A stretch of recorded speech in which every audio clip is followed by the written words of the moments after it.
नवरात्रि में ये 7 पौधे घर में लगाने से दरिद्रता का नाश होता है। दोस्तों, नवरात्रि के पावन दिनों में इन 7 पौधों में से कोई भी एक पौधा लगाने से दुख और दरिद्रता का नाश होता है। साथ ही ये पौधे जिस स्थान पर होते हैं वहाँ दुख दरिद्रता कभी नहीं आती। माँ लक्ष्मी भी ऐसे स्थान पर हमेशा निवास करती है। तो आइए बिना विलंब किए जानते हैं कि कौन-कौन से हैं वो 7 पौधे जो हमारे जीवन में इतना बड़ा बदलाव ला सकते हैं। दोस्तों, चैत्र नवरात्रि का सनातन धर्म में बहुत अधिक महत्व बताया गया है। नवरात्रि के 9 अलग-अलग दिन माँ दुर्गा के 9 अलग-अलग स्वरूपों की पूजा की जाती है। नवरात्रि के 9 दिनों के दौरान प्रकृति जागृत यानी कि चैतन्य अवस्था में भी होती है। यहाँ तक कि कुछ पेड़-पौधे भी जो इस दौरान पूर्णतः जागृत अवस्था में होते हैं और इन 9 दिनों में इनमें से कुछ पौधों को घर में या घर की सीमा में अवश्य ही लगाना चाहिए। नवरात्रि के 9 दिनों में इन पौधों को लगाने से माँ दुर्गा अत्यंत प्रसन्न होती है।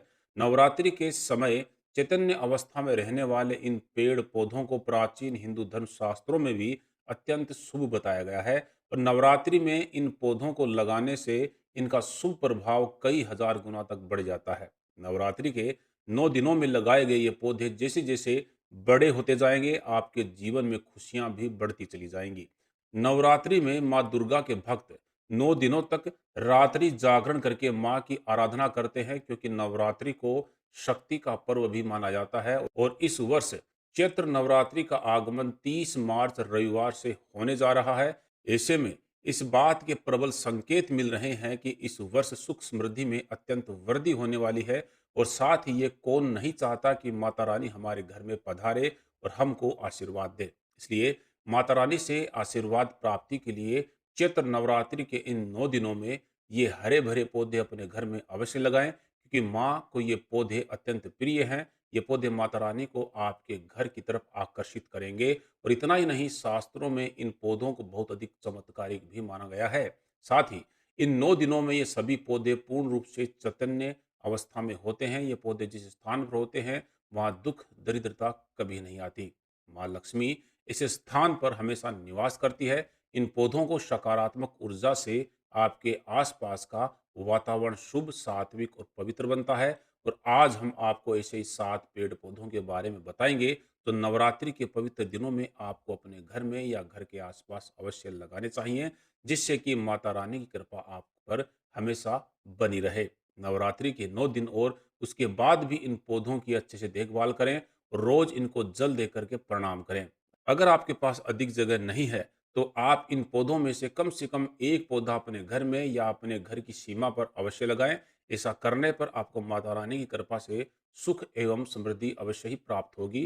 तो आइए अब जान लेते हैं उन शुभ पेड़ पौधों के बारे में जो नवरात्रि में हमें अपने घर में लगाने चाहिए। उनमें से सबसे पहला पौधा है दोस्तों, वो है हार श्रृंगार यानी कि पारिजात का पौधा।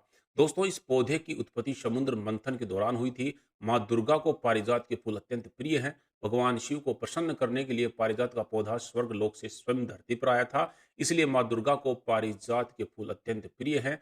आप भी नवरात्रि में पारिजात के पौधे को अपने घर में अवश्य लगाएं, जिससे माता रानी प्रसन्न होकर के आपके घर पर पधार कर आपको आशीर्वाद प्रदान करें। दूसरा है लाल गुलाब का पौधा।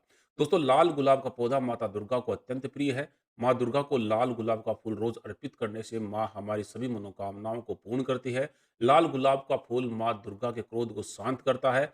यदि आपकी किसी भूल से भी माँ दुर्गा रुष्ट हो जाए तो एक लाल गुलाब का फूल माँ के क्रोध को शांत कर देता है। इसलिए नवरात्रि में आप अपने घर में गुलाब का पौधा अवश्य लगाएं। साथ ही नवरात्रि में लाल गुलाब का फूल माँ दुर्गा के चरणों में अवश्य अर्पित करें। माँ आपसे अत्यंत प्रसन्न होकर आशीर्वाद प्रदान करेगी। इसी के साथ लाल गुड़हल और लाल कमल भी माता रानी को बहुत प्रिय है। तीसरा है तुलसी का पौधा। दोस्तों, हिंदू धर्म में तुलसी के पौधे का कितना अधिक महत्व है ये आप सभी जानते हैं। बाकी पौधे घर में हो या ना हो वो ठीक है, किंतु तुलसी का पौधा हर हिंदू के घर के आंगन में होना ही चाहिए। ये पौधा घर की हर प्रकार के संकट से रक्षा करता है। जिस घर में तुलसी के पौधे की नित्य पूजा की जाती है उस घर के व्यक्ति मृत्यु के बाद कभी भी प्रेत योनि में नहीं जाते। उस घर में निवास करने वालों को कभी भी नरक में नहीं जाना पड़ता। साथ ही तुलसी के पौधे में माँ लक्ष्मी का निवास है, अतः जिस घर में तुलसी के पौधे की अच्छे से देख रेख की जाती है वहाँ कभी धन की कमी नहीं होती। इसलिए नवरात्रि में तुलसी का पौधा अवश्य लगाएं। यह पौधा घर को शुद्ध व पवित्र बनाता है, नकारात्मक ऊर्जा को दूर करता है, जिससे माता रानी प्रसन्न होकर के आपके घर में प्रवेश करेगी और आप सभी को आशीर्वाद प्रदान करेगी। चौथा है दोस्तों नींबू का पौधा। नींबू माँ दुर्गा को अत्यंत प्रिय है। माँ दुर्गा को नींबू अर्पित करने से माँ अत्यंत प्रसन्न होती है। नींबू हमारी बुरी और नकारात्मक शक्तियों से रक्षा भी करता है, इसलिए नींबू का पौधा घर के मुख्य द्वार पर बाहर की तरफ अवश्य लगाना चाहिए। आप नवरात्रि में नींबू का पौधा अवश्य लगाएं, आपको माता रानी की कृपा अवश्य प्राप्त होगी और आपका जो घर है, घर के सदस्य हैं, वो नकारात्मक ऊर्जा से भी बचे रहेंगे। नंबर 5 पे है समी का पौधा। दोस्तों वास्तुशास्त्र के अनुसार समी का पौधा माँ दुर्गा को अत्यंत प्रिय है, क्योंकि माता काली शनिदेव की आराध्य देवी हैं और महादेव शनिदेव के आराध्य देव हैं। अतः समी के पौधे को नवरात्रि में लगाकर नियमित रूप से इसकी पूजा की जाए और प्रतिदिन इसके पास सरसों या तिल के तेल का दीपक जलाया जाए, तो शनि दोष एवं वास्तु दोष बहुत जल्दी दूर हो जाता है और साथ ही खुशियां उस घर में अपना बसेरा बना लेती हैं। धन, दौलत और समृद्धि सब कुछ हासिल हो जाता है, साथ ही कर्ज से मुक्ति भी मिल जाती है और कार्य क्षेत्र में चल रही बाधाएं भी दूर होती हैं, अटके हुए कार्य भी पूर्ण होते हैं। शमी का पौधा घर में मौजूद नकारात्मक प्रभाव को दूर करता है। टोने टोटके के कारण जीवन में चल रही बाधाओं को शमी का पौधा दूर करता है। ऐसे में आपके घर पर किसी भी टोने टोटके का प्रभाव नहीं हो सकता। बुरी आत्माओं का साया, भूत बाधाएं सब दूर हो जाती हैं। दुश्मन एवं कोर्ट कचहरी से परेशान व्यक्ति को शमी के पौधे की पूजा अवश्य ही करनी चाहिए। ऐसा करने पर दुश्मनों के साथ-साथ कोर्ट कचहरी के मामलों में भी विजय प्राप्त होती है। यहाँ मैं आपको एक बात और बता दूँ कि शमी का पौधा दशहरे के दिन भी लगाया जा सकता है। नंबर 6 पे है बेल वृक्ष। दोस्तों महादेव को बेलपत्र अत्यंत प्रिय है। माता पार्वती भगवान शिव की बेलपत्र से रोज पूजा करती है।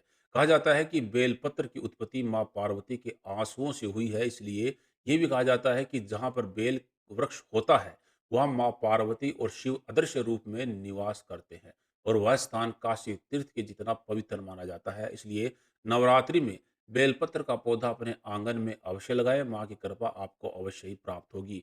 जैसे जैसे ये पेड़ पौधे बड़े होते जाएंगे, वैसे वैसे आपके धन और ऐश्वर्य में वृद्धि होती चली जाएगी। अब अंत में नंबर 7 पे है केले का पेड़। दोस्तों केले के पेड़ में विष्णु का वास होता है, अतः केले का पेड़ जिस घर में होता है, उस घर में कभी अकाल मृत्यु नहीं होती है। यदि आप नवरात्रि में केले का पेड़ अपने घर के सामने लगाते हैं, तो माँ आपसे बहुत प्रसन्न होती है। माँ दुर्गा को केले के पत्ते पे प्रसाद चढ़ाना चाहिए, जिससे माँ संतुष्ट होती है और मनुष्य को नवरात्रि में केले के पत्ते पर ही भोजन करना चाहिए। तो दोस्तों मैं आशा करता हूँ कि आज की ये जानकारी भी आपको पसंद आई होगी। अगर पसंद आई है तो कमेंट बॉक्स में जय माँ दुर्गा अवश्य लिखें। धन्यवाद।